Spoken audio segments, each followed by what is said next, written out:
I got to make Junior as a carved out piece of piece of wood that fell on the ground, and the key element was making the piece of wood big enough for Junior, but also making the shapes and the paint job on Junior. I wanted it to look like it was hand painted, so little bits and pieces of wood show through. So so we know it's Junior, but we also know that it's not like the vegetable Junior.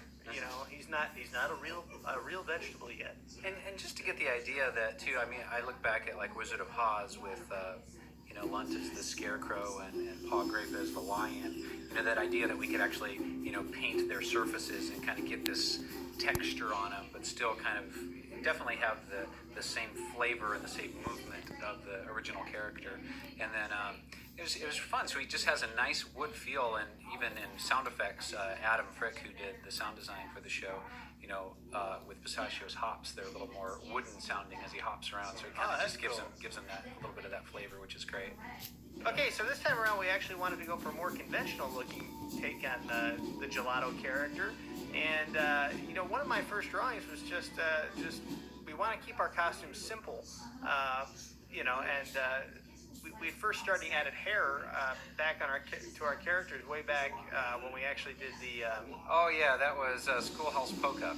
The Schoolhouse Polka. So that was the first time I actually drew a mop of hair on Larry, and everybody was just like, "Oh, that can work." So hey, if we're painting Junior, we might as well put a mop of hair on Larry again. And I actually added that little hammer on the side, which I never thought of originally, but we actually used it as a staging element for Cricket. Yeah, so Khalil, it's a great place for Khalil to stand. So as he rides around with gelato, let's call the whole thing off. As he rides around with gelato, he just kind of hangs onto that mallet. So, but it's great because he just has a nice Italian sort of old world feel, and just a kindly father feel is what we were going for this character. So Joe did a great job pulling that off.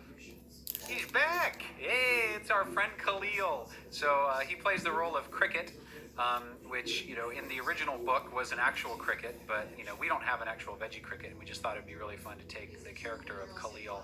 There's so many parallels between Pinocchio and Jonah that we thought it would really be, since we've already done Jonah, it'd be kind of fun to pull on those.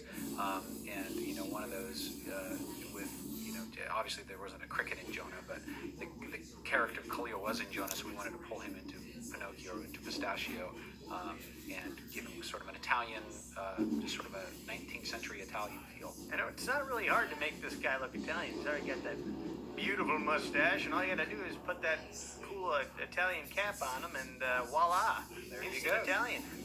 So here are the ducks, and the ducks are really cool. We wanted to play off a parallel between the story of Pistachio and the parable of the lost sheep. And we needed to give Gelato some other children to attend. And Chuck Vollmer originally came up with the idea of, hey, what about ducks? So Chuck actually had a couple of ducks out in his land. Chuck is also a concept artist on Pistachio. And he had a couple of pet ducks, which were super, super cute. When I did the final design on it, I thought, well, what would be kind of cute is to kind of go back to VeggieTale roots and, King George and the Ducky. It was half based on one of Chuck's drawings, and then the other part of it, especially how I was handling the eyes and stuff like that, I wanted to kind of have a little throwback to what if one of those ducks actually walked around. And here is the fox. Of course, this is one of the main bad guys in the regular story of Pinocchio. And, our Stallion characters are always sort of are good stand-in bad guys.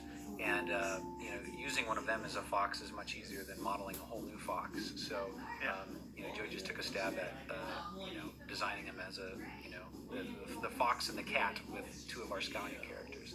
Yeah, one of the things that we've done a lot of times just to make our characters take on animal, like an animal look or something, is, as if they went to a costume store and they, he has a strap tied around his nose that makes it look like a fox's nose, and just the basic costume, and probably a tail that's probably attached by some tape or something like that behind him.